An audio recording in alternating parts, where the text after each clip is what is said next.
características especiais, uma forma especial que iremos ver depois, e um folheto parietal dessa cápsula de Bowman, que é composto por um epitélio simples pavimentoso.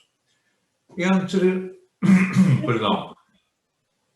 Alguma dúvida? O epitélio simples pavimentoso é do parietal? Desculpe. O epitélio simples pavimentoso que disse é do parietal, certo? É do parietal, exatamente. Este epitélio, portanto, entre o folheto parietal e o folheto visceral, há este espaço que eu estou aqui a indicar, amarelo, que é o espaço capsular. Podemos então ver que o corpúsculo renal apresenta dois polos. Este polo, por onde entra a arteríola afferente e sai a arteríola afferente, é o chamado polo vascular. E depois, lá está que a urina filtra-se a partir dos capilares e do folheto visceral da cápsula de Bowman. Essa urina não ficará sempre no espaço capsular, irá depois para o elemento seguinte do nefrónio, que é o tubo contornado proximal. O polo em que o tubo contornado proximal, que está aqui cortado longitudinalmente, se liga à cápsula de Bowman, é o polo urinário. Logo, no corpúsculo renal temos um polo vascular e, oposto a ele, um polo urinário. Peço desculpa, poderia repetir como é que é a circulação da urina aí? A circulação da urina. Portanto, a urina é um filtrado a partir dos capilares glomerulares. Ou seja, a urina sai do capilar glomerular. Professor, peço desculpa, eu fiquei sem minas na lapiseira. Poderia só escusar para 3 segundos. Eu peço eu fiquei sem minas na lapiseira, não consigo escrever. Não percebi, desculpe. Está? Sim, sim. Já pode dizer, já pode dizer. Já está a ouvir? Sim, sim, sim. Peço desculpa. Ótimo. Então, o sangue está aqui dentro do capilar. O sangue atravessa o capilar, depois as células do folheto visceral da cápsula de Bowman e vai ter aqui. Portanto, aqui é a formação da urina, só assim. E depois a urina vai acumular-se neste espaço capsular e depois, como estão aqui estas setas vermelhas, e depois acaba por sair pelo tubo contornado proximal. Não sei se respondi à sua questão. Sim, sim, sim. E peço desculpa outra vez. Nada, nada. Estejam à vontade para pôr as vossas dúvidas. Bom, ali vimos o corpúsculo renal em esquema e aqui, olhem, como vos vai aparecer no microscópio. Portanto, aqui está o folheto parietal da cápsula de Bowman, lá está o epitélio simples pavimentoso, do qual só vemos aqui alguns núcleos. O folheto visceral, os núcleos das células de folheto visceral confundem-se com os núcleos das células capilares endoteliais, portanto vemos aqui um tufo de anças de capilares endoteliais, de capilares que, portanto, parecem em parte agregadas umas às outras. Isto devido portanto, ao limite de resolução do microscópio óptico ser relativamente baixo. E aqui está o espaço capsular. Este corte apanhou o polo vascular aqui, mas não apanhou o polo urinário.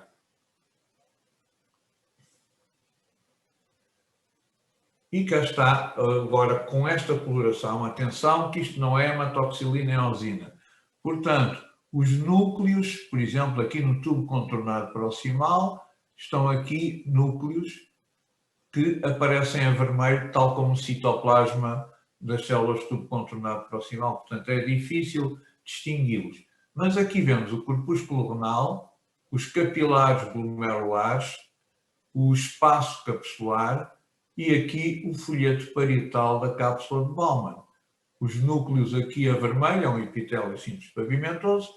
Esse epitélio simples pavimentoso, tal como qualquer outro epitélio, assenta numa lâmina basal que está aqui a azul. Portanto, é uma lâmina basal pronto, semelhante àquelas que vocês estudaram nos epitélios, que é reforçada externamente por fibras reticulares, portanto, colagênio tipo 3, e são essas fibras que formam a membrana basal, e então esta membrana basal é que é observada aqui ao microscópio óptico. Aqui não vemos o polo vascular do glomérulo, mas vemos o polo urinário, ou seja, o espaço capsular a contactar com o lúmen do tubo contornado proximal.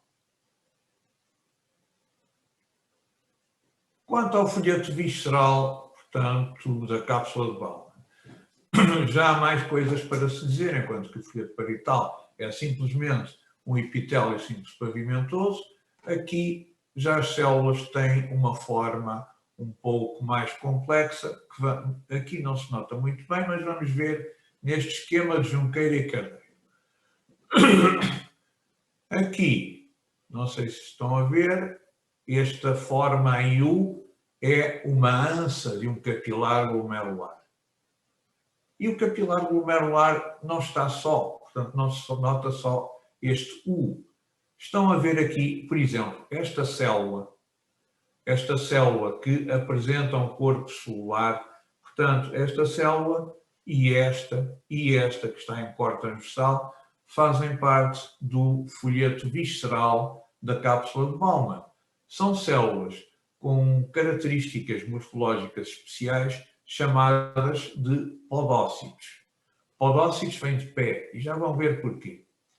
Estes podócitos, primeiro, têm um corpo celular, um pouco como as células nervosas.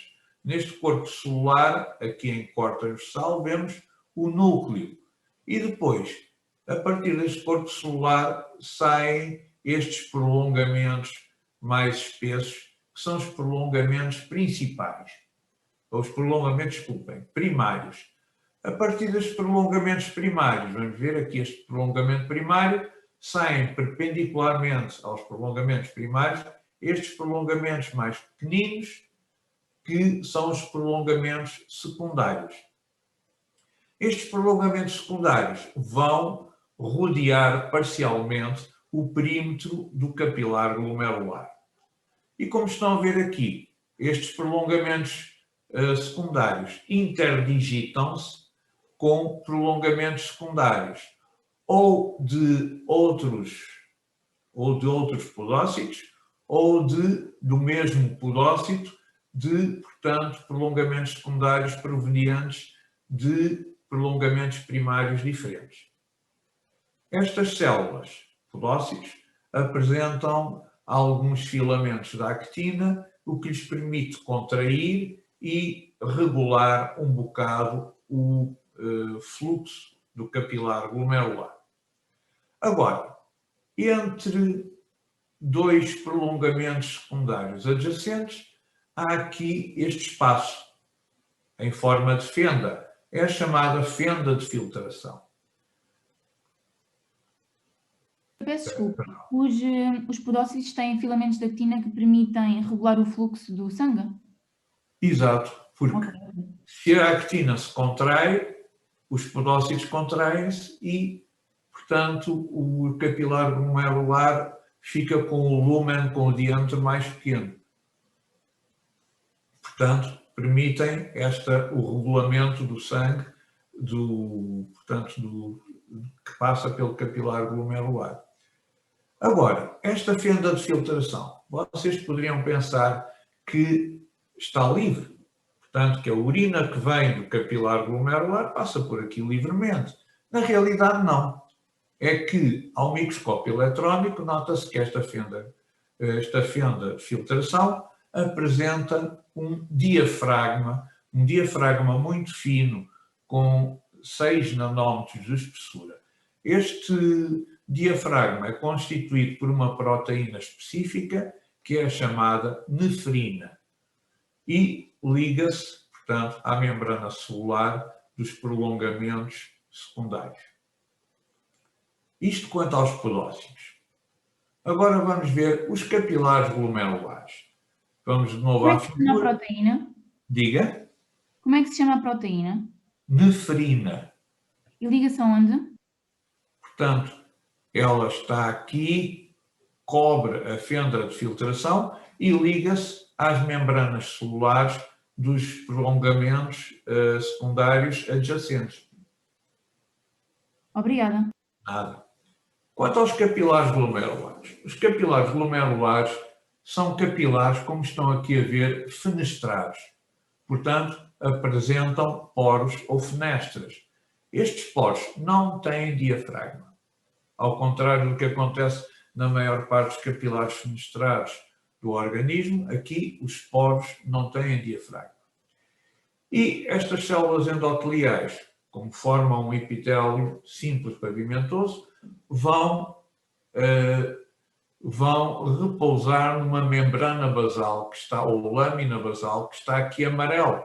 Portanto, aqui é a parede da célula endotelial, aqui a membrana basal. Esta membrana basal é, portanto, comum à célula endotelial e ao podócito. Estão a ver? O podócito vai colocar os seus prolongamentos secundários também na membrana basal. Portanto, esta membrana basal acaba por ser a fusão da membrana basal do capilar endotelial com a membrana basal do podócito. E então vamos ver esta lâmina basal ou membrana basal. Cá está ela, entre o capilar e os prolongamentos secundários do podócito. Vamos ver agora um esquema, primeiro uma microfotografia eletrónica.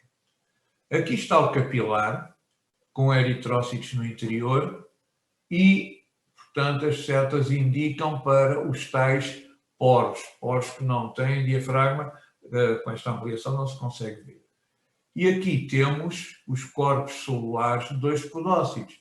Estas coisinhas que vocês estão aqui a ver são os prolongamentos secundários dos podócitos. Portanto, a membrana basal fica aqui. Aqui estamos a ver outra vez uma parede, um capilar, prolongamentos primários e secundários dos podócitos e aqui a membrana basal. Em esquema, agora aqui com uma ampliação maior, portanto os prolongamentos secundários dos podócitos, aqui está o diafragma, que é muito fino. Aqui a parede do endotélio dos capilares, com os poros sem diafragma, e aqui a membrana basal. Esta membrana basal, portanto, aqui está, capilares, fenestras ou poros, prolongamentos secundários e aqui o diafragma de nefrina. Portanto, esta membrana basal, como provém da fusão das membranas basais do capilar glomerular e do podócito, e apresenta três camadas. Primeiro, a lâmina rara interna. A lâmina rara interna está do lado, portanto, do capilar glomerular. Esta lâmina rara interna, ao microscópio eletrónico, é pouco eletrodensa, portanto, aparece clara. Depois, há também uma lâmina rara externa, aonde assentam os pés, os prolongamentos secundários do podócito. Esta lâmina rara externa, portanto, também é, tal como o nome indica, rara, pouco eletrodensa. E aqui no meio temos a lâmina densa. Esta lâmina densa é bastante eletrodensa e é constituída por colagênio do tipo 4 e laminina.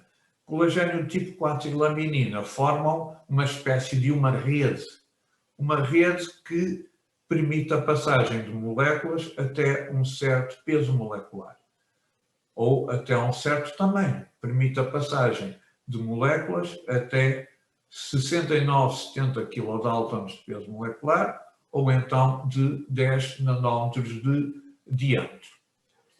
Além disso, esta rede, digamos, de colagênio tipo 4 e de laminina estão imersas, ainda na lâmina densa, por uma matriz de proteoglicanos esses que são carregados negativamente. Portanto, qualquer partícula que venha com uma carga positiva aqui do sangue fica presa na lâmina densa devido a estes proteoglicanos que têm uma carga negativa. Professor, peço desculpa.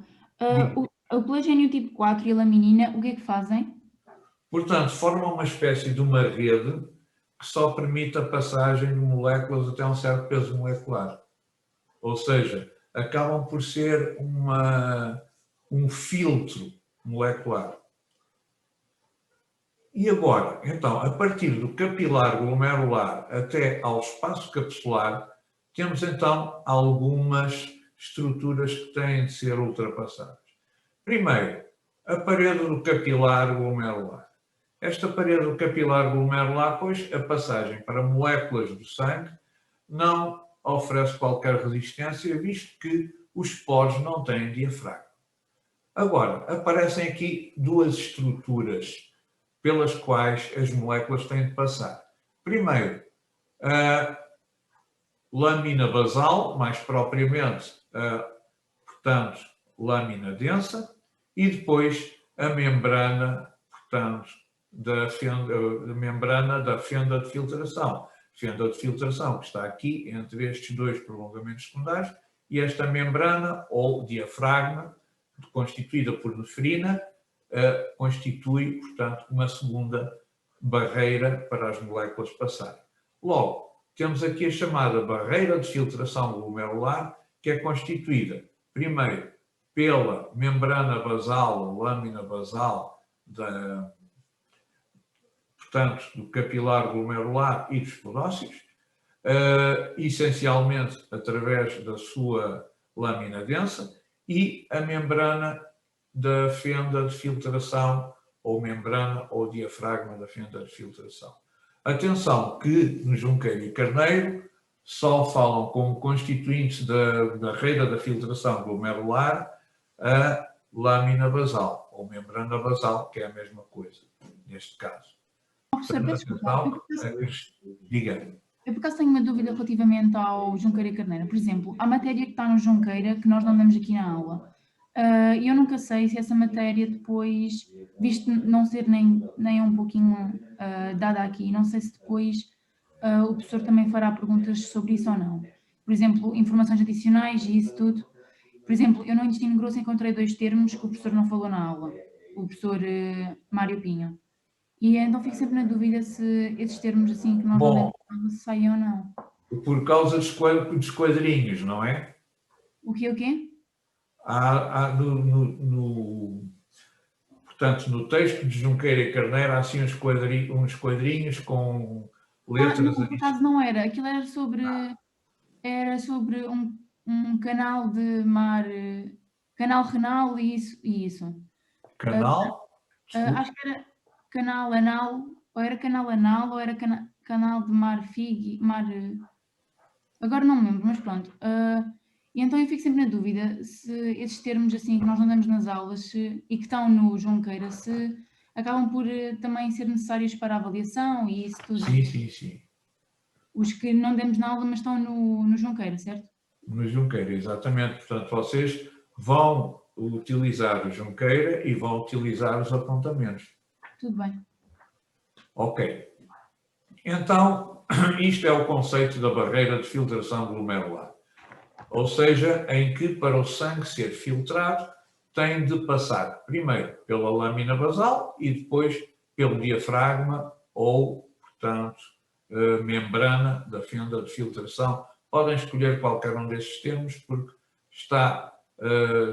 aqui está a membrana e no Junqueira e Carneiro está, portanto, o diafragma. Podem escolher qualquer um deles. Portanto, estamos a ver que para que haja filtração da urina é necessário que haja uma certa pressão do sangue que seja superior à pressão que existe no espaço capsular, que é para onde vai o filtrado do sangue, que é a chamada urina primária. Então vamos lá ver quais são as forças que jogam nesta filtração. Primeiro, a pressão hidrostática do sangue. A pressão hidrostática do sangue tende a fazer com que a água saia do capilar. e é de 45 milímetros de mercúrio. A ela contrapõe-se a pressão osmótica das proteínas, nomeadamente da albumina, que está no sangue, que tende a captar a água. Essa pressão osmótica é de 20 milímetros de mercúrio. Além disso, também existe líquido na cápsula de Bowman, mais propriamente no espaço capsular, que também vai contrariar um bocado a pressão hidrostática, que é cerca de 10 milímetros de mercúrio. Logo, a pressão final de filtração do sangue para a cápsula de Bowman vai ser a pressão hidrostática menos a soma da pressão osmótica e da pressão do líquido que está na cápsula de Bowman. Então, a pressão hidrostática é de 45 milímetros de mercúrio, a pressão osmótica 20 milímetros, mais 10 milímetros de mercúrio que estão no espaço capsular, líquido que estão no espaço capsular, dá 30. 45 menos 30 acaba por dar 15 milímetros de mercúrio. Ou seja, a força de filtração final é de 15 milímetros de mercúrio. E, finalmente, fatores que condicionam a passagem das moléculas pela barreira de filtração glomerular. Primeiro, conforme eu já disse, o tamanho das moléculas, ou seja, um fator puramente físico, que, portanto, é condicionado pela rede de colagênio 4 e de laminina que existem na lâmina densa da membrana basal. E, finalmente, também a carga elétrica das moléculas, porque os proteoglicanos que estão, portanto, também na lâmina densa, são carregados negativamente. Se houver uma molécula que vem do sangue, o íon, ou uma molécula mais volumosa que tiver carga positiva, fica lá presa, portanto, na lâmina basal e já não vai para a chamada urina primária. Portanto, a urina primária, que é o filtrado o filtrado do sangue a partir da barreira de filtração glomerular, acaba por ser aquilo que se chama um ultrafiltrado.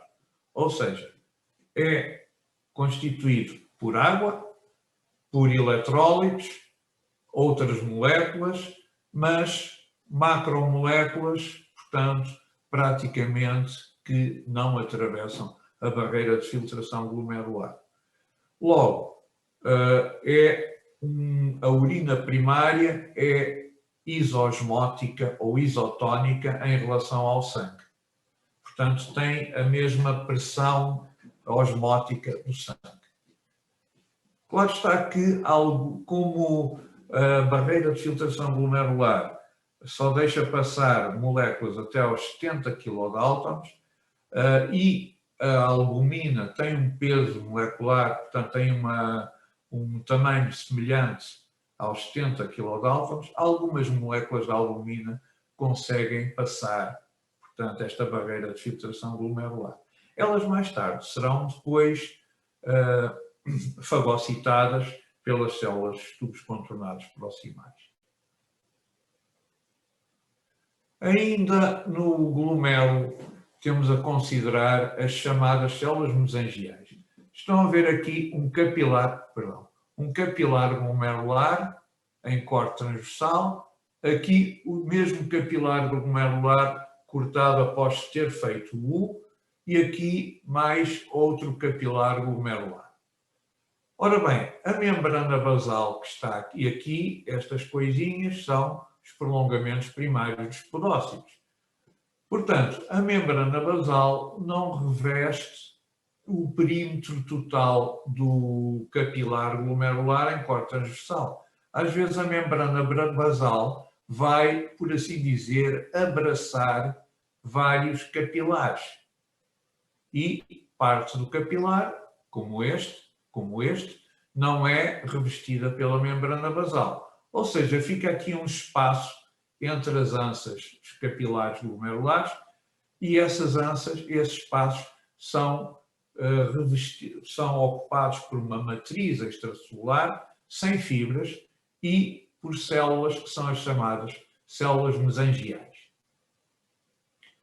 Por vezes, as células mesangiais localizam-se entre o endotélio do glomérulo e a lâmina basal, insinuam-se por lá.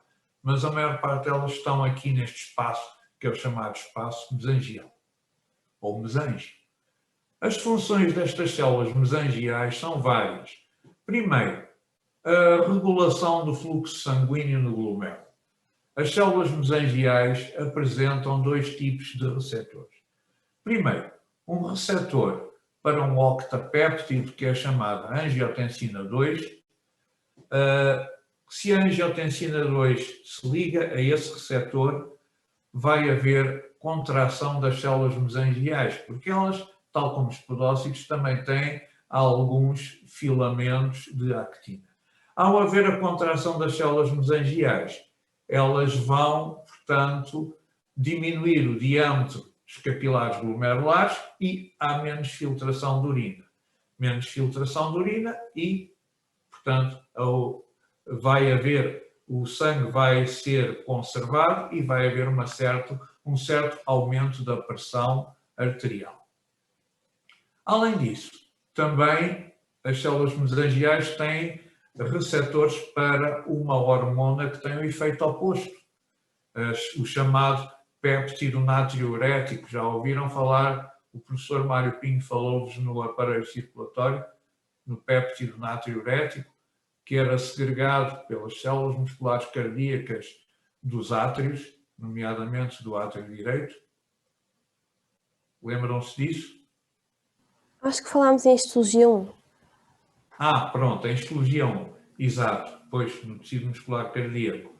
Então, esse péptido natriurético, o efeito dele é baixar a pressão arterial. E como? Vai provocar uma diurese muito rápida e muito intensa, juntamente com a expulsão de íons de sódio.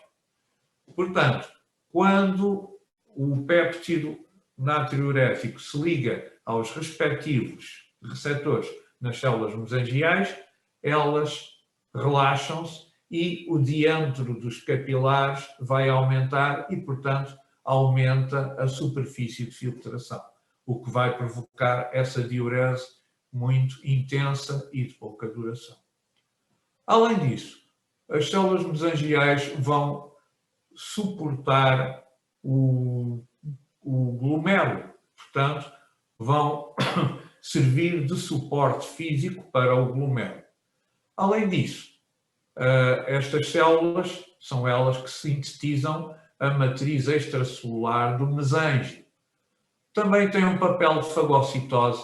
Aquelas moléculas que ficaram presas na membrana basal do glomérulo e dos podócitos vão depois ser fagocitadas, removidas pelas células mesangiais.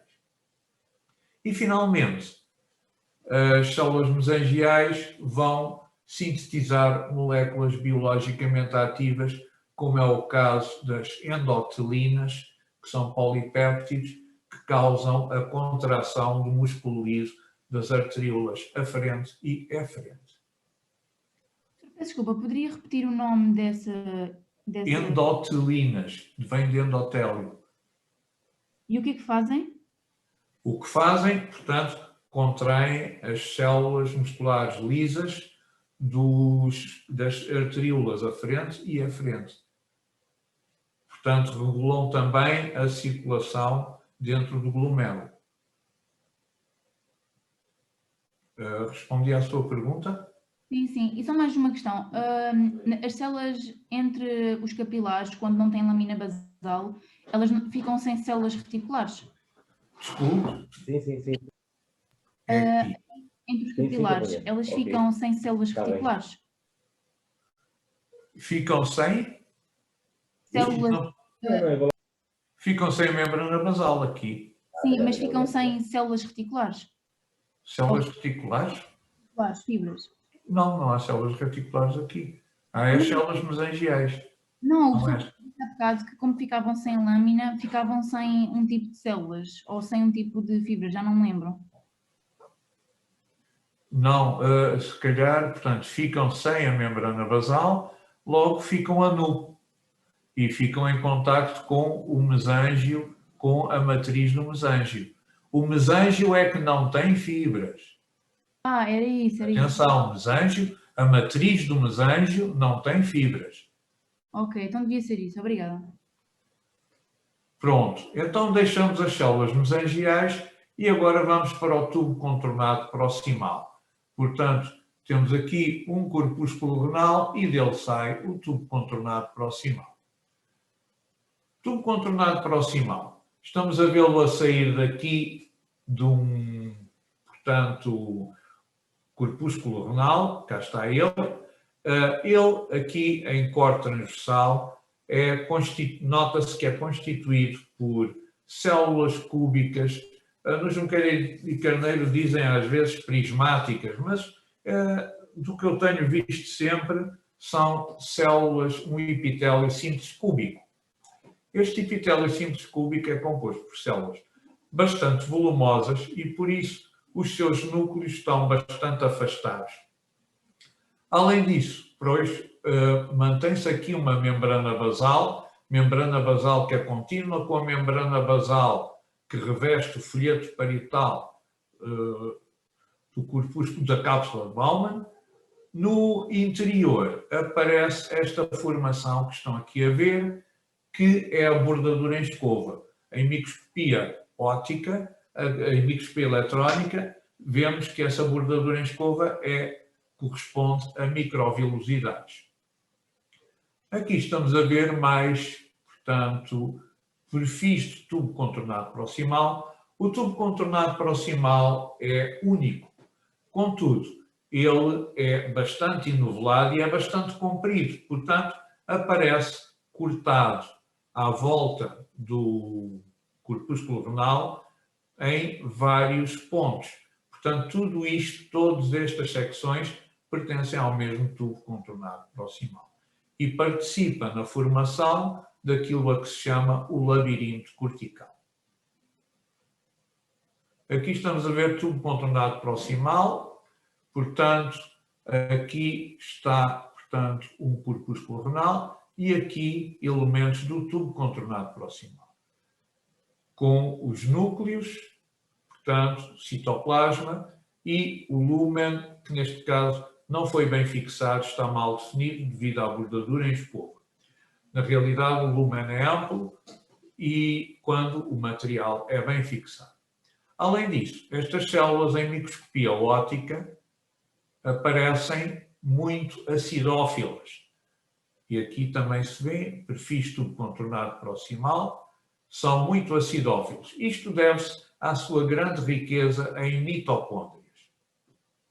Aqui mais outro aspecto, neste caso um corte transversal de um tubo contornado proximal, notam-se poucos núcleos, porque eles estão muito afastados, porque as células são grandes. E aqui está a bordadura em escova. À volta dos tubos contornados proximais existem redes de capilares bastante desenvolvidas. É o chamado plexo capilar peritubular. Nas preparações habituais com hematoxilina e eosina, que não foram fixadas pelo formol a 10%, por imersão do fragmento, os capilares não ficam assim tão bem, conservados. Peço desculpa, é plexo capilar? Peritubular, à volta dos tubos. Aqui estamos a ver o aspecto das células de tubo contornado proximal em microscopia eletrónica. Aqui está a lâmina basal, ou membrana basal, e aqui estará o lumen do tubo, por onde passa a urina. Ora bem, como estão a ver, está aqui a bordadura em escova, as microvilosidades. Essas microvilosidades continuam-se por canalículos. Esses canalículos aumentam a reabsorção, a superfície de reabsorção da urina. Vocês vão ver que há muita coisa que é reabsorvida a partir da urina primária.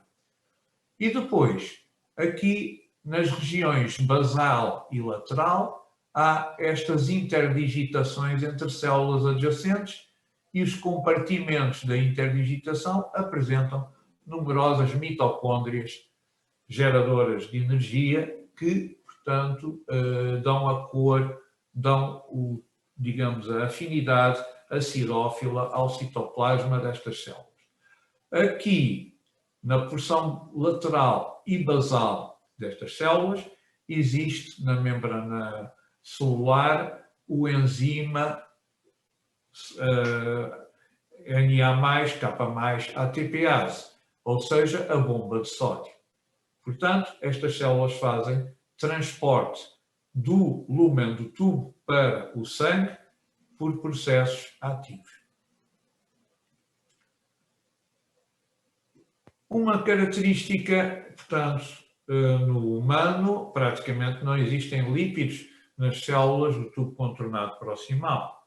Contudo, no caso do gato, as células de tubos contornados proximais têm muitas gotículas lipídicas e, portanto, o córtex do rim do gato tem sempre uma cor muito clara, um bocado amarelada. No cão e no porco, algumas células de tubos contornados proximais apresentam gotículas lipídicas, mas menos do que no gato.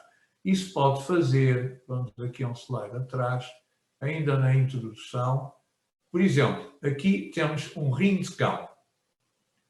E aqui está, portanto, o córtex. Bom, mas não consigo. O córtex. A parte externa do córtex é castanha, a parte interna do córtex, como estão a ver, é um bocado mais amarelada. É devido à deposição de gotículas lipídicas no tubo contornado proximal. Então, voltemos agora aonde nós estávamos. Portanto, agora vamos ver a função do tubo contornado proximal. A partir da urina primária, vai haver absorção de várias substâncias. Para já, vai haver absorção ativa, com gasto de energia, da glicose. Toda a glicose que foi filtrada no glomérulo é reabsorvida pelo tubo contornado proximal. Os ácidos aminados livres, o mesmo. Todos eles são reabsorvidos.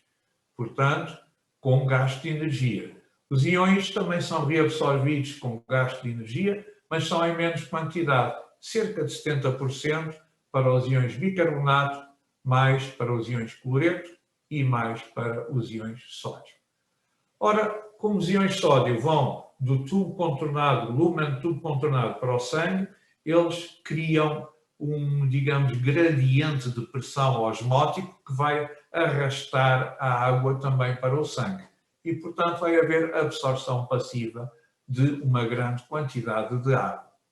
Além disso, as células de tubos contornados proximais vão segregar ou excretar esta substância creatinina proveniente do metabolismo, e esta creatinina é essencialmente excretada pelos tubos contornados proximais, logo é um marcador de função renal.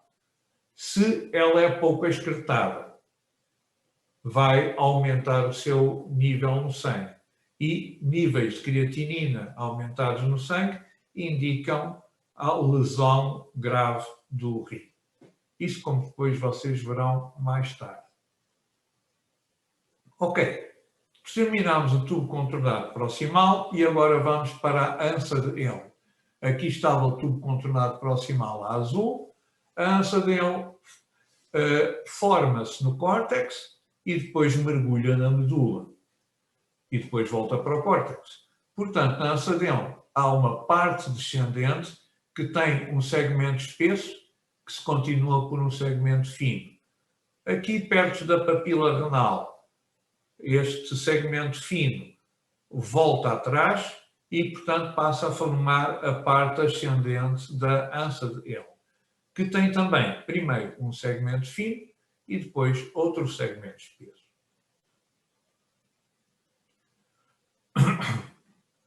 Esta diferença, portanto, entre segmento espesso e segmento fino vai fazer com que, portanto, temos aqui o córtex, portanto, zona exterior da medula e aqui a zona interior da medula. Lembremos que na zona exterior da medula havia duas faixas, uma faixa superficial e uma faixa externa e uma faixa interna. Portanto, estas, digamos, transições do segmento espesso para o segmento fino da ança dele, quer descendente, quer ascendente, vão delimitar, portanto, o limite interno destas faixas. Portanto, no que diz respeito à faixa interna da zona externa da medula, que é esta daqui, esta. Portanto, ela corresponde, o limite interno, portanto, corresponde à transição entre o segmento fino, ascendente, e o segmento espesso, ascendente. Portanto, vinha aqui o segmento fino e, portanto, transformou-se em segmento espesso e passa a ser o limite externo da zona interna, da faixa interna da zona externa. Desculpem lá. Quanto, bom, tínhamos esquecido aqui de dizer, o limite interno da faixa, bom, agora fiz aqui alguma confusão. A faixa externa da zona, portanto, interna desculpem, a faixa externa da zona externa da medula. O seu limite interno é constituído, afinal, desculpem lá, pela transição entre o segmento espesso e o segmento fino do ramo descendente da ança de L. Quanto à faixa interna da zona externa da medula, que é aqui, portanto, o seu limite corresponde à passagem do segmento fino da parte ascendente da ança dele com o segmento espesso ascendente portanto, da ança dele. Agora, os glomérulos não estão igualmente repartidos pelo córtex. Alguns estão mais perto da superfície, portanto, são chamados corpúsculos renais corticais. Outros estão perto da medula, são os corpúsculos renais justamedulares. Aliás, podemos ver aqui atrás um exemplo de corpúsculo renal cortical em que a ança dele é curta e penetra pouco na medula, e um glomérulo ou corpúsculo renal justamedular em que a ança dele é muito mais longa e penetra quase às vezes até à papila renal. Portanto, para começar, os corpúsculos renais justamedulares são nefrónios, conforme nós vimos, de ança dele longa e ocorrem, por exemplo, no cão, no gato e mamíferos de regiões áridas, ou então mamíferos que vivem em contacto com água salgada, que, portanto, neste caso, existe só nefrónios de ança longa. Já vamos ver qual é a função destes nefrónios de ança longa. Eles, aliás, vamos ver agora, têm as funções de filtrar a urina, absorção ativa, absorção passiva e também a secreção ou a excreção da creatinina. Mas também esta ança dele comprida vai criar um gradiente de pressão, portanto, devido às suas particularidades fisiológicas. Aqui a pressão osmótica na base da pirâmide não é a mesma que a papila. Estas anças de Henle longas vão criar um gradiente de pressão que aqui é praticamente igual ao resto dos tecidos. Depois aqui cresce um pouco mais, cresce mais e, portanto, aqui este gradiente, a pressão osmótica na papila é cerca de 4 vezes a pressão osmótica do sangue. Isto permite que as anças de Henle absorvam, ou aliás, que o reabsorva bastante bastante água da urina para o sangue. E é importante para a poupança de sangue, para a poupança de água. E a urina, portanto, como perde água, foi para o sangue, vai tornar-se hipertónica. Portanto, estes animais de corpúsculos renais justamedulares são capazes de produzir urina hipertónica e, portanto, vão poupar água, que é bastante preciosa. Quanto aos corpúsculos renais corticais, portanto, eles têm as 4 primeiras funções, como nos corpúsculos justamedulares, ou seja, filtração, absorção ativa, absorção passiva e, finalmente, a secreção ou a excreção. Mas não conseguem concentrar a urina. E, portanto, existem, por exemplo, no porco, no castor e no hipopótamo. Castor e hipopótamo são animais de rio, portanto, vivem em água doce e não precisam de fazer grandes economias na poupança da água. Portanto, têm água hipotónica à sua volta, não há grande problema. Logo, são incapazes, estes animais, são incapazes de produzir urina hipertónica. A maior parte das espécies, incluindo o homem, tem nefrónios dos 2 tipos. O homem é capaz de fazer urina hipertónica. Aliás, no caso do homem, como vem no Junqueira e Carneiro, 1/7 dos nefrónios tem, portanto, corpúsculos renais justamedulares. Quanto à histofisiologia, ela explica, nomeadamente no caso dos nefrónios de ansa longa, portanto, justamedulares, explica a formação deste gradiente de pressão. O segmento descendente da ansa dele é permeável à água. Portanto, a água pode sair ou pode entrar, à vontade. O segmento ascendente é que já se torna impermeável à água em toda a sua extensão. Portanto, não deixa haver trânsito de água. Além disso, o segmento espesso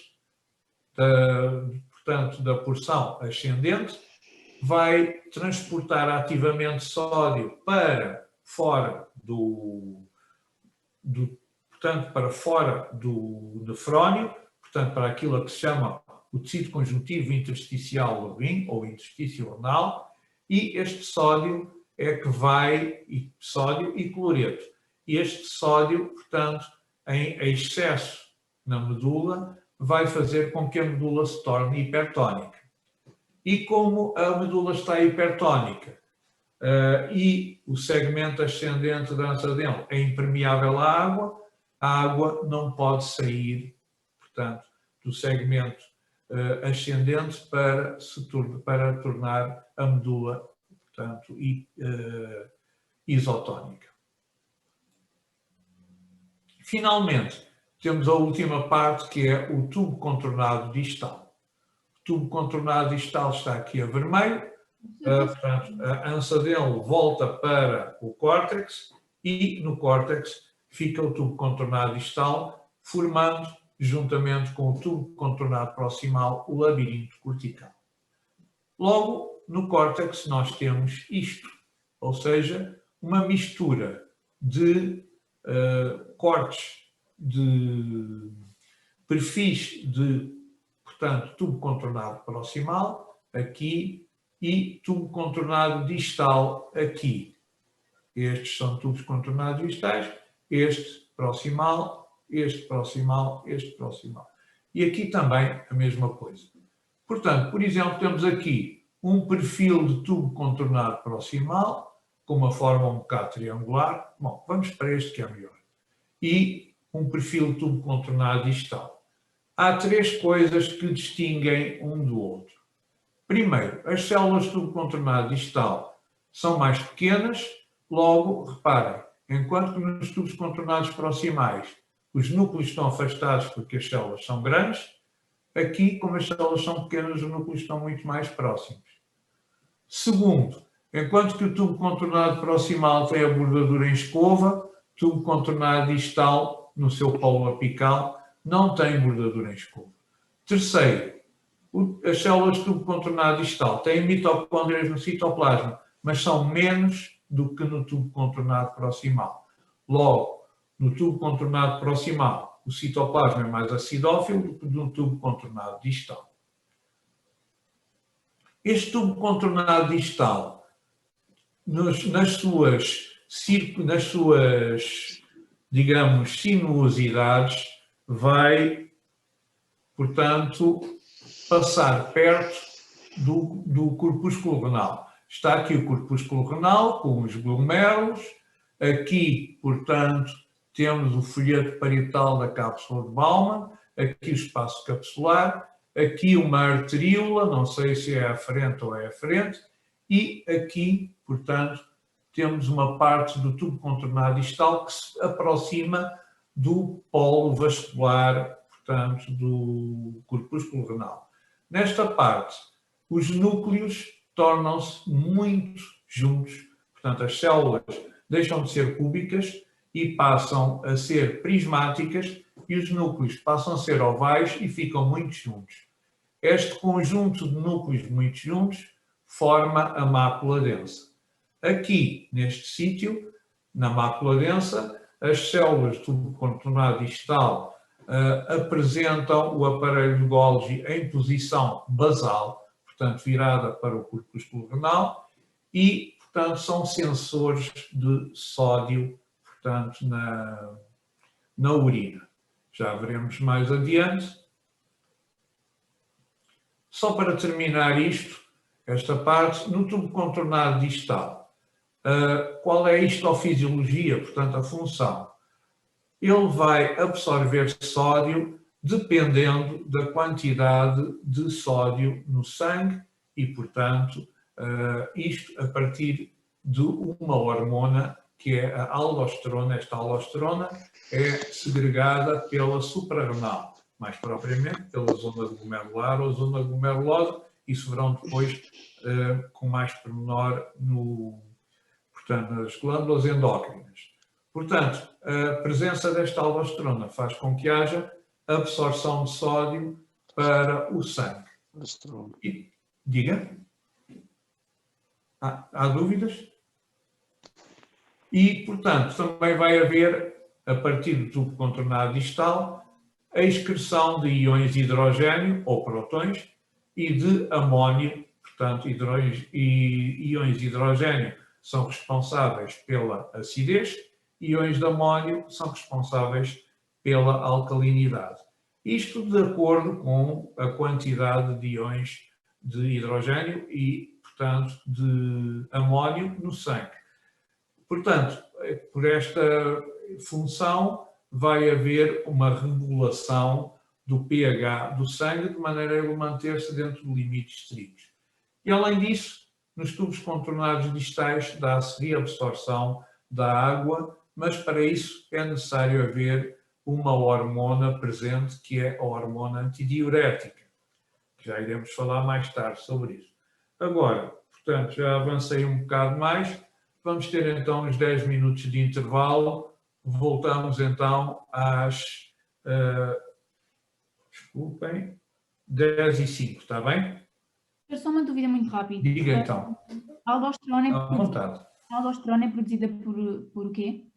É produzida pela glândula suprarrenal, mais propriamente pela zona glomerulosa, ou glomerular.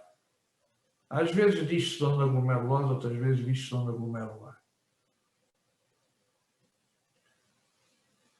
A ADH, a hormona antidiurética, não queria estar aqui a complicar as coisas, mas é sintetizada pelo hipotálamo e é exportada pelo lobo posterior da hipófise. Não sei se já ouviram falar dela no 10º, 11º ou 12º ano. Mais dúvidas? Ok, então voltamos daqui às 10h05. Até já. Até já, professor.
Ora, de novo, bom dia. Estão a ouvir-me? Sim. Então, vamos continuar a aula. Portanto, tínhamos visto quais eram as funções do tubo contornado distal. E agora deixemos o nefrónio e vamos passar para os túbulos e ductos coletores. Portanto, o tubo contornado distal vai ligar-se a um outro, digamos, a uma outra estrutura tubular que já não tem a mesma origem embriológica que o nefrónio, que é, portanto, o túbulo coletor. Está aqui outro túbulo coletor que vem de outro nefrónio. Os túbulos coletores vão ter aos chamados ductos coletores. Ductos coletores esses que vão avançando, deixam, portanto, o córtex e vão para a medula até serem ductos coletores de grande diâmetro que vão desaguar na papila renal, mais propriamente nos orifícios da chamada área crivosa.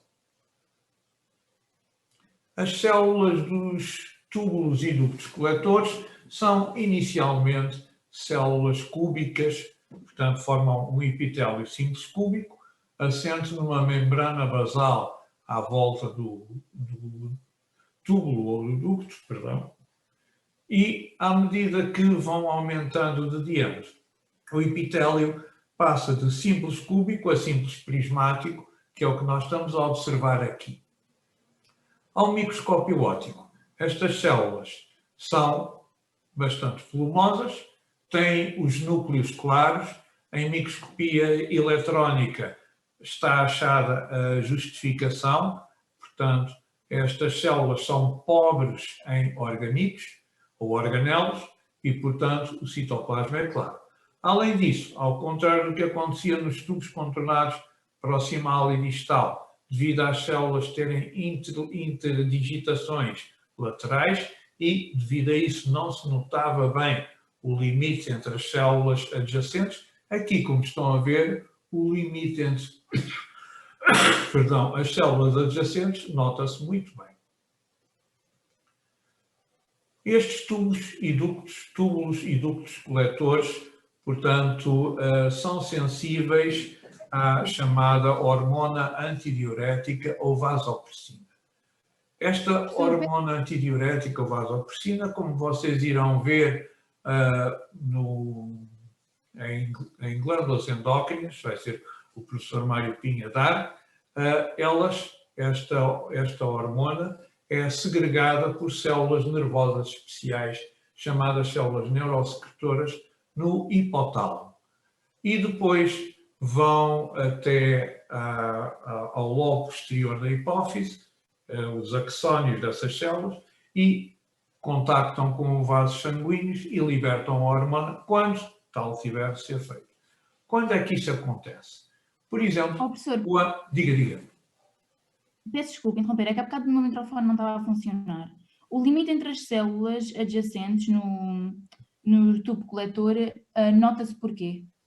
Nota-se porque elas, portanto, são lisas. As células, a superfície lateral das células é lisa. Portanto, nota-se bem os limites. Nas células de tubos contornados proximal e distal existem interdigitações. Ok. Por causa Por do isso, prolongamento. exato.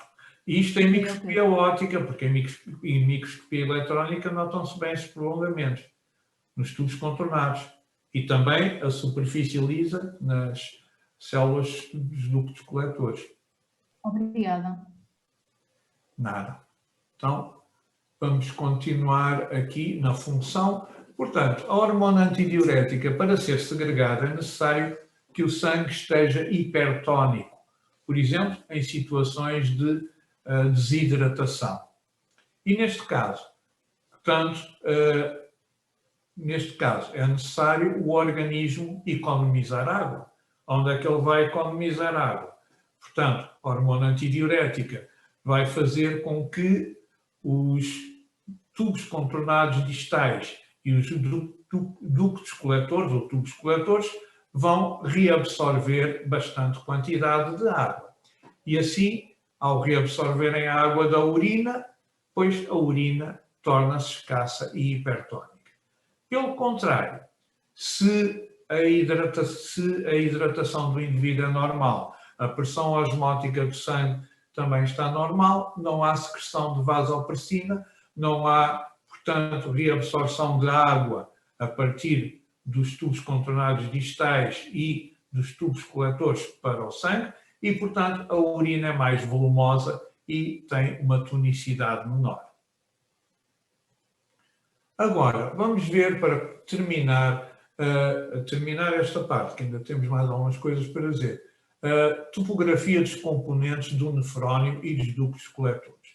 Portanto, estamos a ver aqui córtex, isto é o córtex, no qual existem expansões da medula, que são os raios medulares, e aqui está a medula. Então, o corpúsculo renal situa-se no córtex.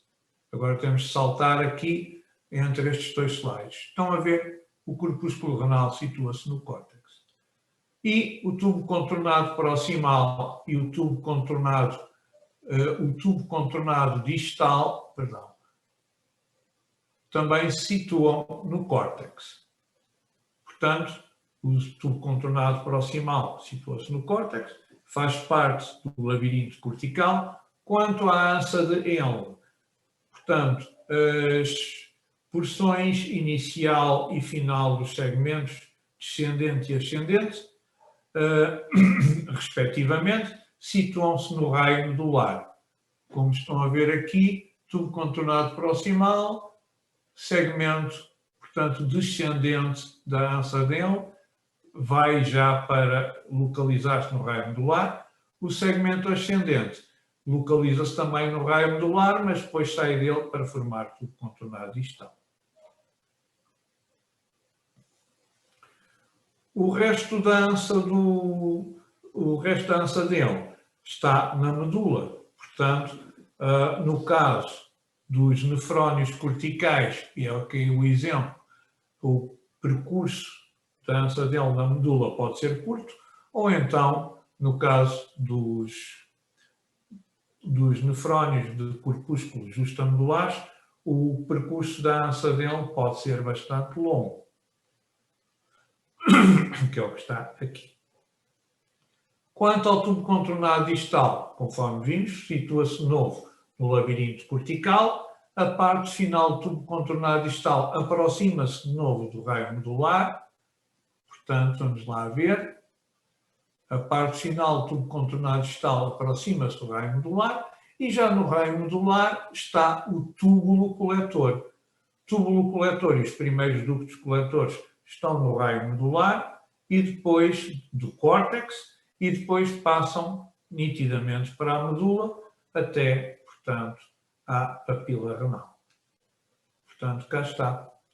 Os túbulos coletores e os primeiros ductos coletores situam-se no raio medular. Os ductos coletores depois penetram na medula até chegarem à área crivosa da papila renal. A área crivosa, os orifícios da área crivosa são os orifícios de saída dos ductos coletores para o bacinete renal. É por onde se escoa a urina para o bacinete renal.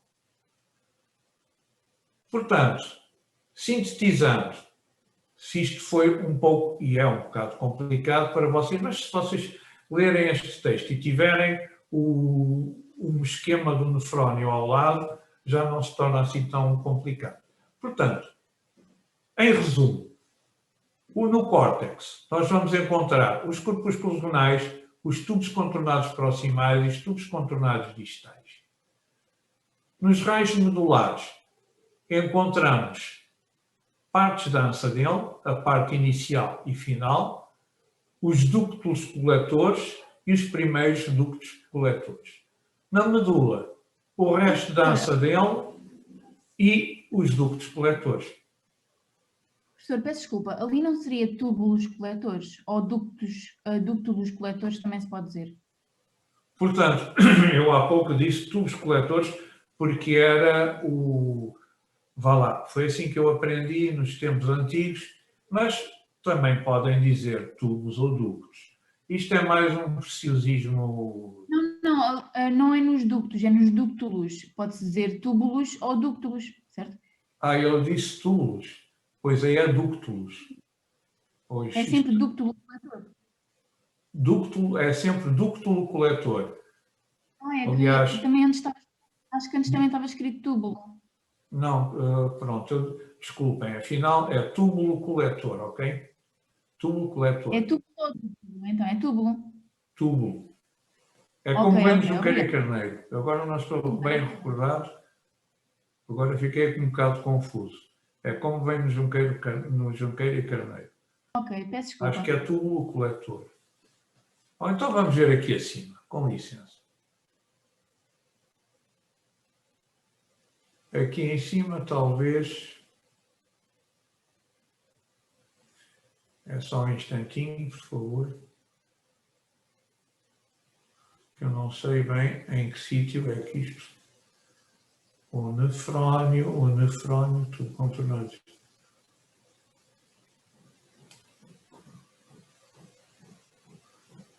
É túbulo, ok? Obrigada. Nada.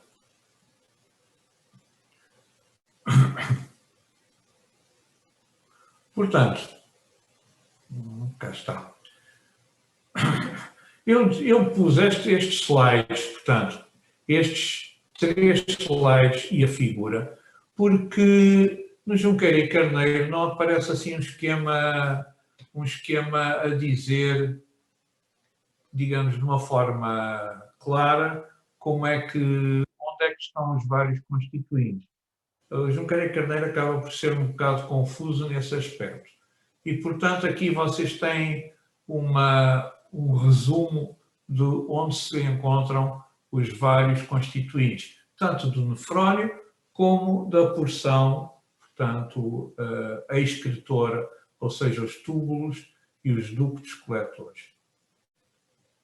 Agora vamos passar a outro assunto, o chamado aparelho justaglomerular. Portanto, o aparelho justaglomerular é constituído por 3 constituintes. O primeiro observa-se na arteríola aferente. Portanto, estamos a ver aqui a arteríola aferente.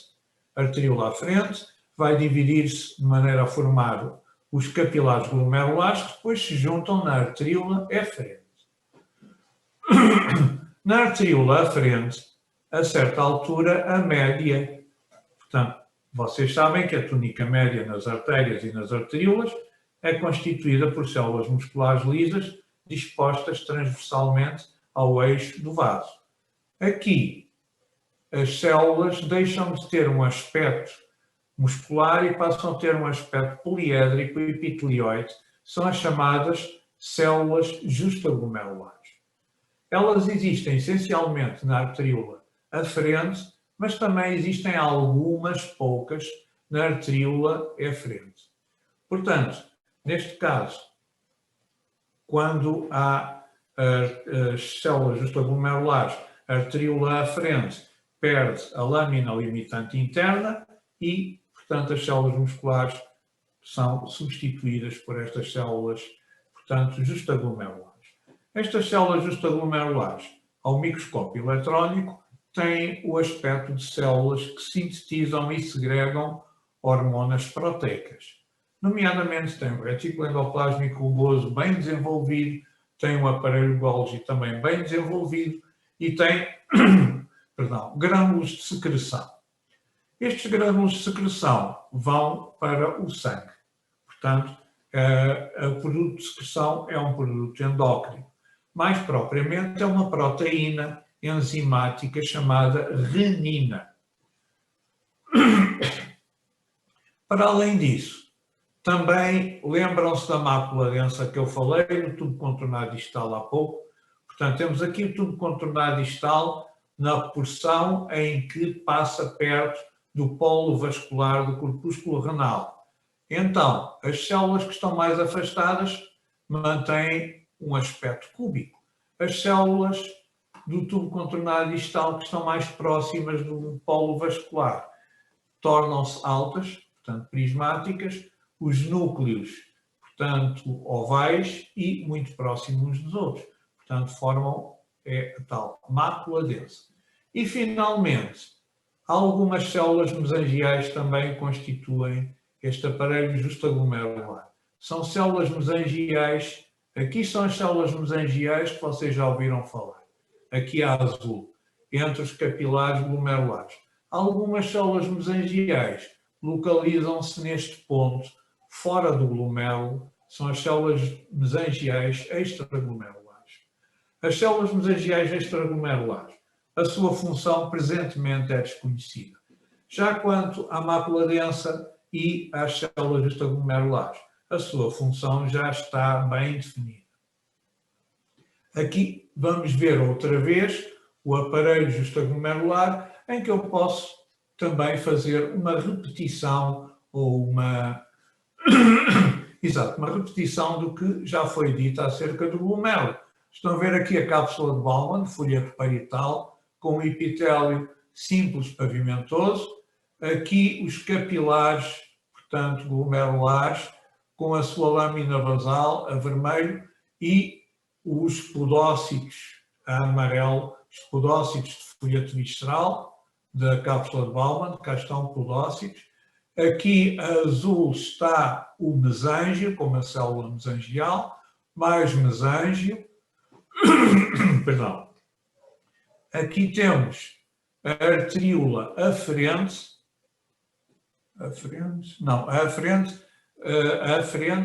Normalmente a arteríola aferente tem um diâmetro maior do que a aferente. Portanto, a arteríola aferente, aqui células musculares lisas, aqui já não há células musculares lisas, são células justaglomerulares. Na eferente também há algumas células justaglomerulares. E aqui o tubo contornado distal, a porção do tubo contornado distal próxima do polo vascular, em que algumas das células ficam com os núcleos extremamente próximos e formam a mácula densa. E aqui, a cinzento, é o espaço capsular, aqui começa o tubo contornado proximal. A fisiologia do aparelho justaglomerular. Aqui há dois componentes que atuam. As células da mácula densa e as células justaglomerulares. Por exemplo, aqui estão as células justaglomerulares, aqui o interior da arteríola aferente. Se há uma baixa de pressão, da pressão arterial, olhem, por exemplo, por uma hemorragia, em que é necessário, portanto, haver uma compensação do sangue que se perdeu. Se há uma diminuição do sangue, da pressão sanguínea, por exemplo, por diminuição de sangue, esta diminuição da pressão sanguínea vai atuar sobre as células justaglomerulares da arteríola aferente. Ou seja, as células justaglomerulares atuam como um receptor a estímulos mecânicos, um mecanorreceptor. E, portanto, as células justaglomerulares vão libertar a tal renina. Também, se há menos pressão arterial, vai haver menos filtração glomerular. Portanto, vai haver menos filtração. Aqui são as células da mácula densa. Menos filtração glomerular. Portanto, a urina filtrada contém menos sódio. as células da mácula densa enviam a mensagem de que a urina tem menos sódio para as células justaglomerares e elas vão libertar a renina. Portanto, as células da mácula densa atuam em relação à concentração de sódio. Há menos concentração de sódio, portanto, estimulam as células justaglomerares. A concentração de sódio é normal, não há qualquer estímulo. Portanto, as células da mácula densa atuam como receptores, neste caso, de pressão osmótica, ou seja, osmorreceptores. O que é que esta renina vai fazer? A renina vai para o sangue e, portanto, ela vai atuar sobre uma proteína que é sintetizada no fígado, o angiotensinogênio. O angiotensinogênio sofre a ação da renina e liberta-se um decapéptido, ou seja, um péptido constituído por 10 ácidos aminados, que é o angiotensinogênio 1, que fica em circulação. Este angiotensina 1, quando chega aos capilares pulmonares, nos capilares pulmonares existe um enzima conversor. Este enzima conversor retira, portanto, 2 ácidos aminados e o angiotensina 1 passa a chamar-se angiotensina 2, que é um octopéptido.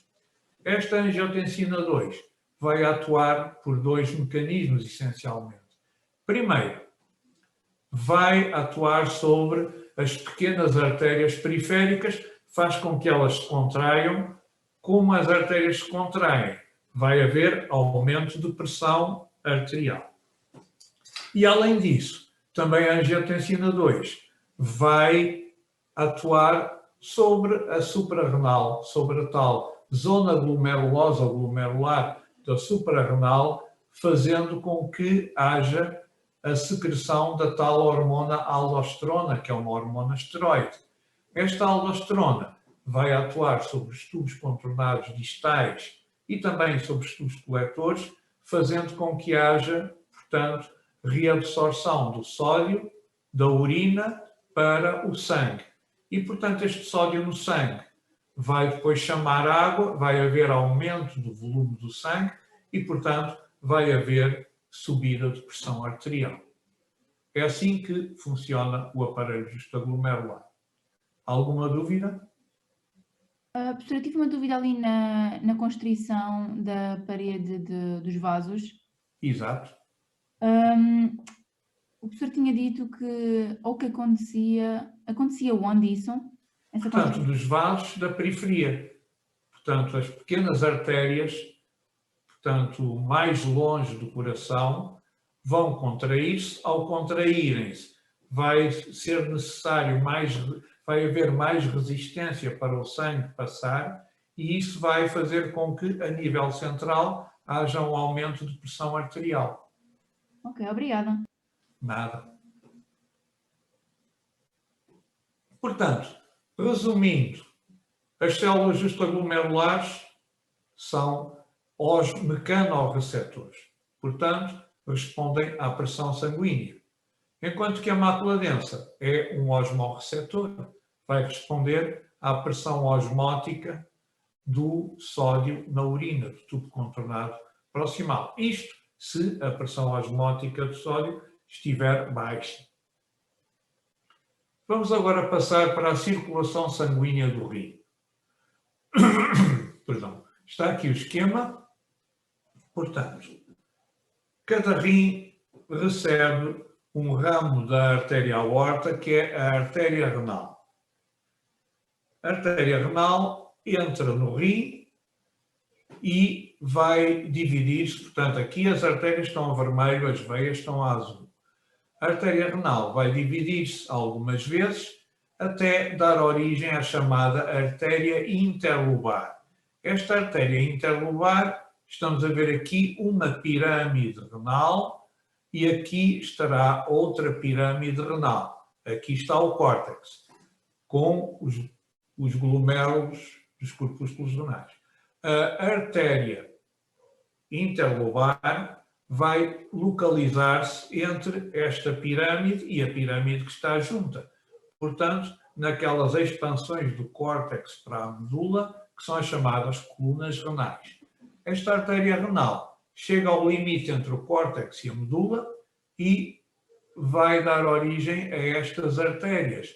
Estas artérias que são artérias, portanto, paralelas à superfície do rim. São as chamadas artérias arciformes ou artérias arqueadas. Estas artérias arciformes ou arqueadas dão ramos perpendiculares a elas e perpendiculares à superfície. Estes ramos são, portanto, as chamadas artérias interlobulares. Está aqui uma artéria interlobular, outra artéria interlobular, portanto, e elas delimitam o chamado lóbulo renal. O lóbulo renal está aqui, no centro do lóbulo renal existirá, portanto, um raio medular. As artérias interlobulares vão dar origem às arteríolas aferentes. Aqui, aqui, aqui. Estas arteríolas aferentes vão ramificar-se nos capilares arteriais do glomérulo e os capilares arteriais do glomérulo vão às arteríolas eferentes. Estas arteríolas eferentes, no caso dos glomérulos justamedulares, vão dar origem a estes vasos que vão para a medula. Vasos que têm um trajeto retilíneo até à papila renal e depois voltam para trás já com a sua porção venosa. São os chamados vasos retos. Portanto, neste caso, o capilar do ramo descendente do vaso reto é constituído por endotélio contínuo. O do capilar ascendente, o vaso reto ascendente, já tem endotélio com poros ou fenestras, portanto, descontínuo. Estes vasos retos vão ter depois as artérias arciformes, as veias arciformes ou arqueadas, que são as veias, portanto, satélites das artérias arciformes ou arqueadas. Também, no caso dos glomérulos corticais mais superficiais, eles formam formam-se a arteríola eferente forma esta rede, que é a rede peritubular, portanto, a rede peritubular, de capilares peritubulares que ficam a rodear o tubo contornado proximal e o tubo contornado distal, e esta rede peritubular vai depois juntar-se em veias superficiais, que são chamadas veias estreladas. Estas veias estreladas reúnem-se formando as veias interlobulares, veias satélites das artérias interlobulares. E as veias interlobulares vão depois desaguar nas veias arciformes ou arqueadas, e as veias arqueadas vão reunir-se nas veias interlobares. As veias interlobares acabam por reunir-se e formar uma veia renal que sai do rim. Professor, peço desculpa, tive uma dúvida. Então, as veias estreladas depois dão origem a que tipo de veias? Às veias interlobulares. Atenção ao jogo de palavras, interlobulares e interlobares. As veias estreladas na origem, está aqui em azul, às veias interlobulares. As veias interlobulares vão ter as veias arciformes, e as veias arciformes juntam-se formando as veias interlobares. Obrigada. Era Veia essa interlobular, veia interlobular. Diga. essa mesma a minha visão. Obrigada. Ok, obrigado. Agora, os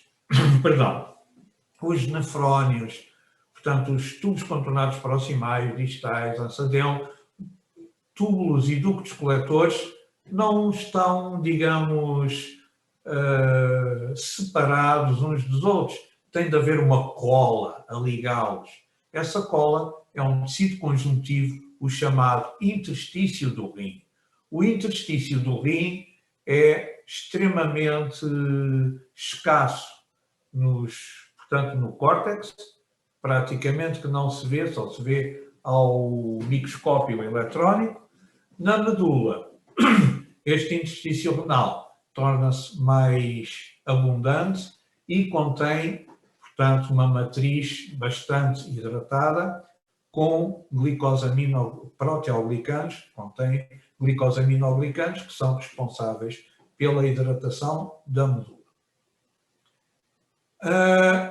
Este interstício renal é, portanto, um tecido conjuntivo em que existem fibroblastos, algumas escassas fibras colagénicas e existem células chamadas células intersticiais, que estão aqui indicadas. São células com prolongamentos, apresentam gotículas lipídicas no citoplasma e vão segregar substâncias vasoativas, como é o caso das prostaglandinas, que são vasodilatadoras. Além disso, as células intersticiais que estão no córtex segregam a maior parte de uma glicoproteína, que é a eritropoietina, já tínhamos visto na aula passada. Esta eritropoietina vai estimular a produção de eritrócitos na medula óssea. É de referir que 85% da eritropoietina é sintetizada no rim. Os outros 15% são sintetizados pelo hepatócito.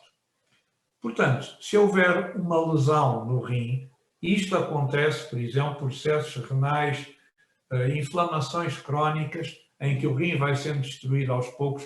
Isto acontece muito em cães velhos e gatos velhos.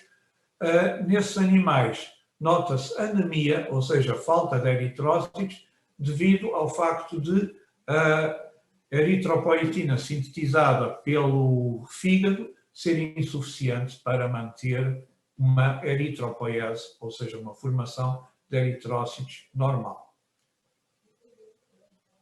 Deixemos agora o rim e vamos para as vias urinárias. Perdão. A primeira via urinária, desculpem, é só um instante.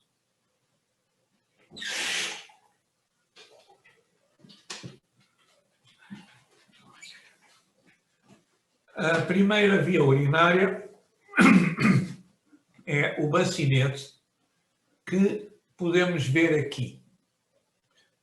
Ou seja, temos aqui a papila renal com os ductos coletores cortados longitudinalmente. Aqui a rosa está o interstício renal e aqui está a cavidade do bacinete e depois as 3 camadas do bacinete. Elas são, portanto, podem ver aqui, de dentro para fora, uma mucosa, uma muscular e uma adventícia. Vamos começar por ver a mucosa. A mucosa está aqui, portanto, tem um epitélio que está aqui a cor de rosa claro, é um epitélio de transição, vocês lembram-se dele nos tecidos epiteliais, portanto, que o professor Mário Pinho deu. Portanto, é um epitélio que normalmente tem 7 camadas de células, mas pode esticar-se, por assim dizer, e ficar só com 2 camadas de células. Portanto, o epitélio de transição está aqui e a sua lâmina própria, atenção, nesta coloração o colagênio é corado de azul. Portanto, a lâmina própria, tecido conjuntivo laxo e as fibras colagénicas estão coradas de azul. Portanto, mucosa. A muscular, músculo liso. Nesta muscular, portanto, é corada de rosa vivo. E, finalmente, a adventícia, que, perdão, é uma camada que contém tecido conjuntivo também com fibras colagénicas coradas a azul. Portanto, isto é o bacinete. Com estas 3 camadas, volto a dizer, mucosa, muscular e adventícia. Isto de dentro para fora. Professor, desculpe, a camada muscular é constituída por músculo liso? Exato, músculo liso.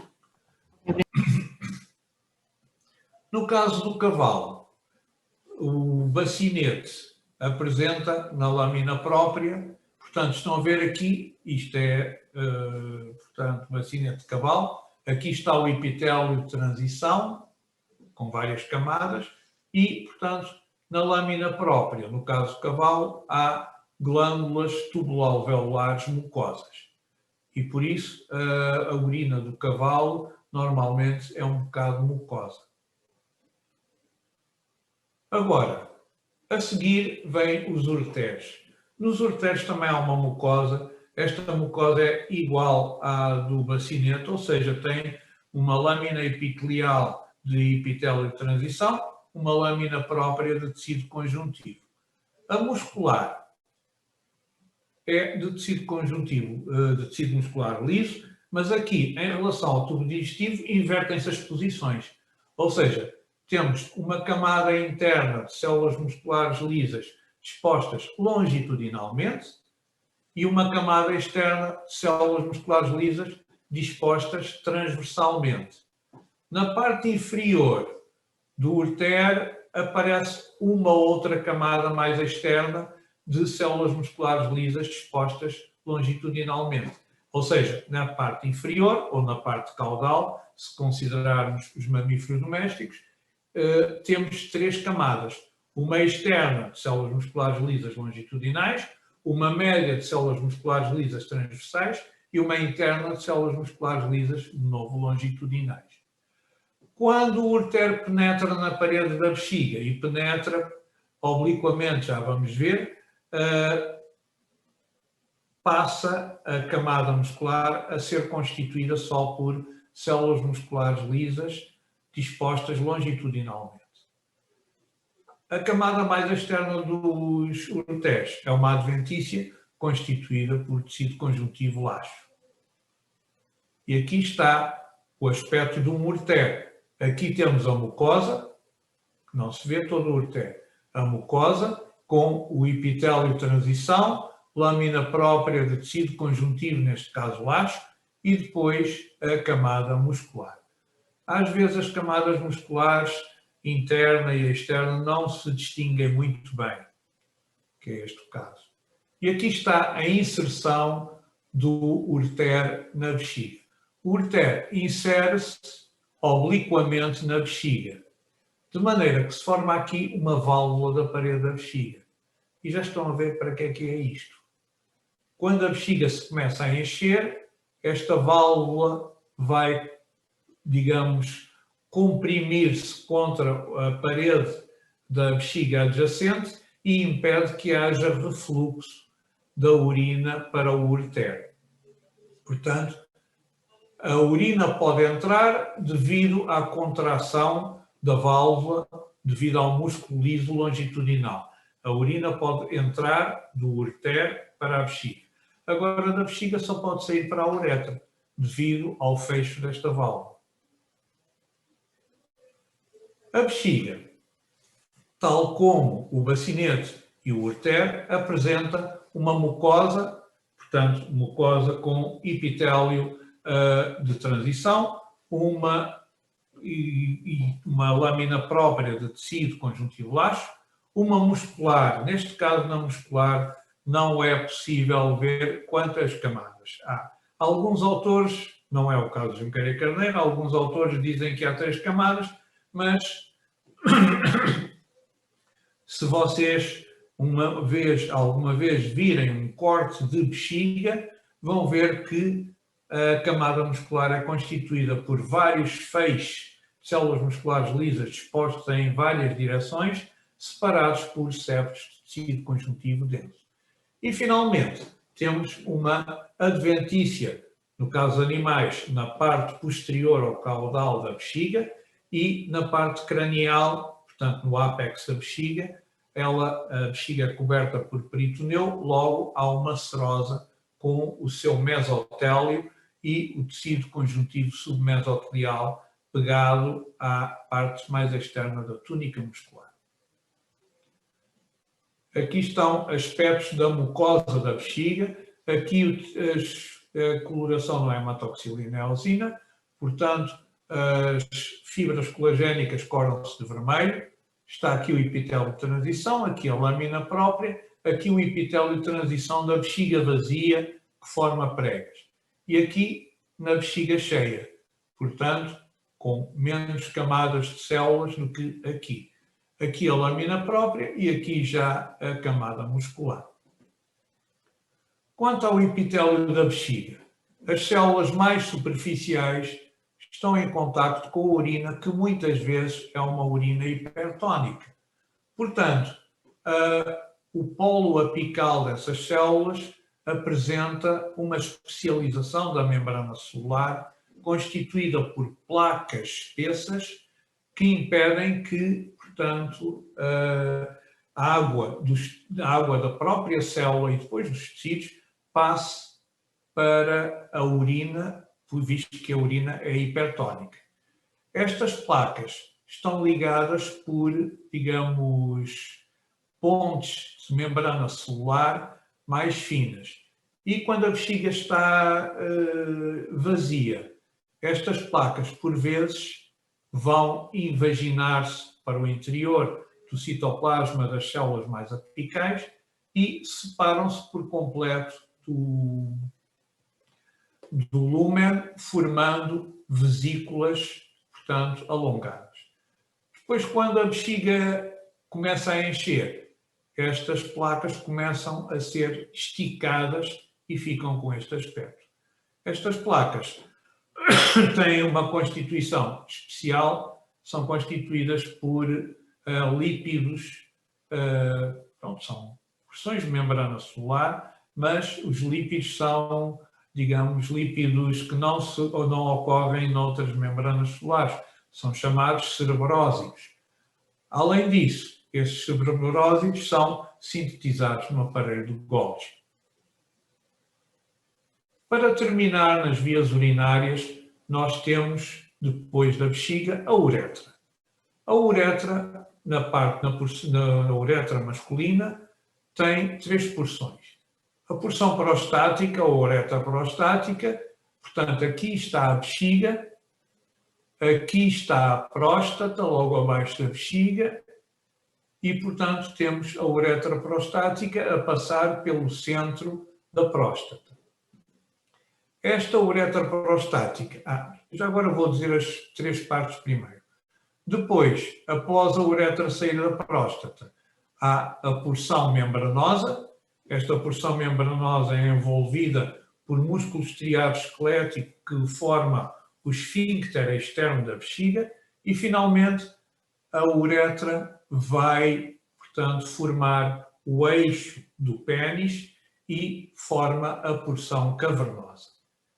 Esta uretra tem um diâmetro quase sempre constante, exceto na região da glande, em que se alarga e forma aquilo que se chama a fossa navicular. Na porção prostática, a mucosa da uretra é constituída por epitélio de transição. E depois temos uma lâmina própria. Na porção dorsal desta uretra existe portanto, a uretra tem uma forma de V, e, digamos,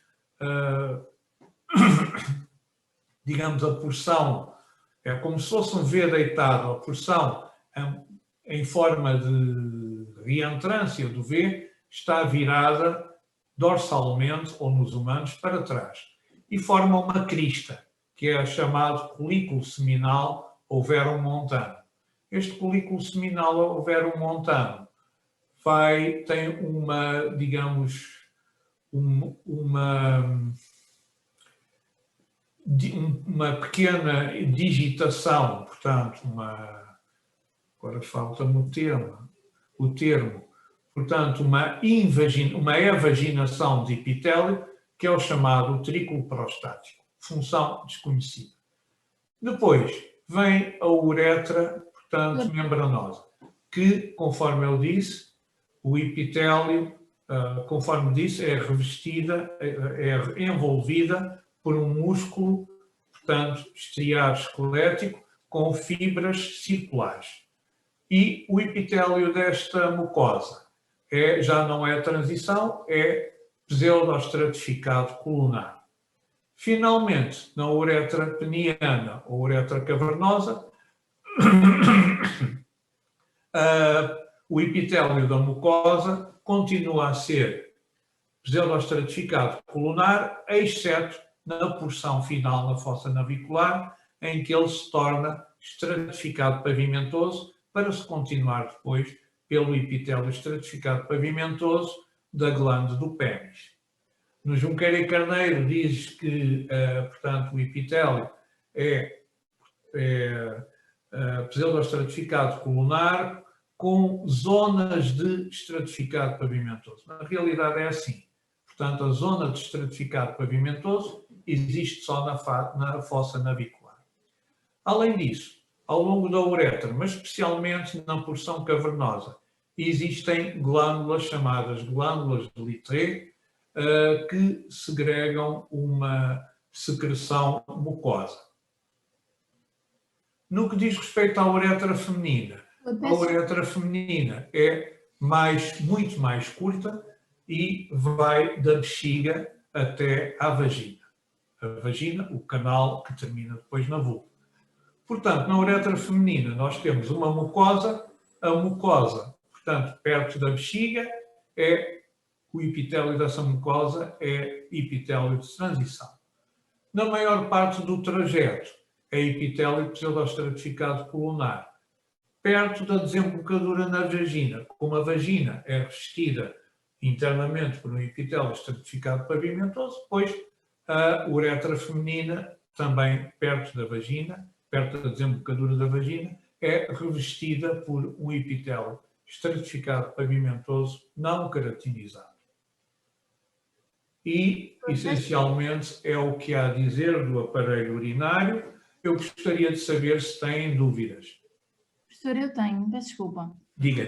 Não peça desculpa. Diga lá. Disse que na porção prostática tem umas cristas. Como é que se chamam essas cristas? É uma crista.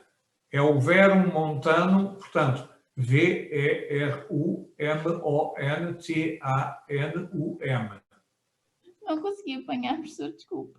Portanto, verum, V-E-R-U, Sim.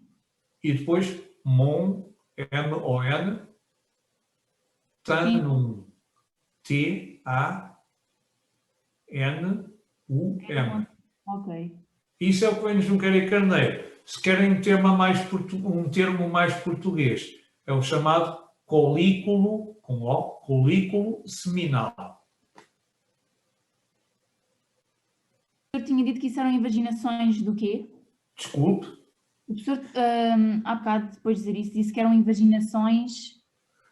Depois há uma invaginação no colículo seminal que é revestida por epitélio, que é, portanto, o utrículo prostático. Utrículo? Utrículo. U-T-R-I-C-U-L-O. Também há quem chame o útero masculino, mas na realidade não se sabe qual é a função, é um órgão vestigial. Ok. E, então é verumontanulo? Montanum. Ok. Montanum. E há bocado tinha dito na porção cavernosa, logo no início, antes de especificar, tinha falado de... Eu não consegui apanhar o nome agora, nem sei o que era. Glândulas Littré? Não, deixa estar, professor, deixa estar. Ok. Mais dúvidas? Alguém tem mais dúvidas? Bom, então vou-me despedindo. Um bom dia para vocês.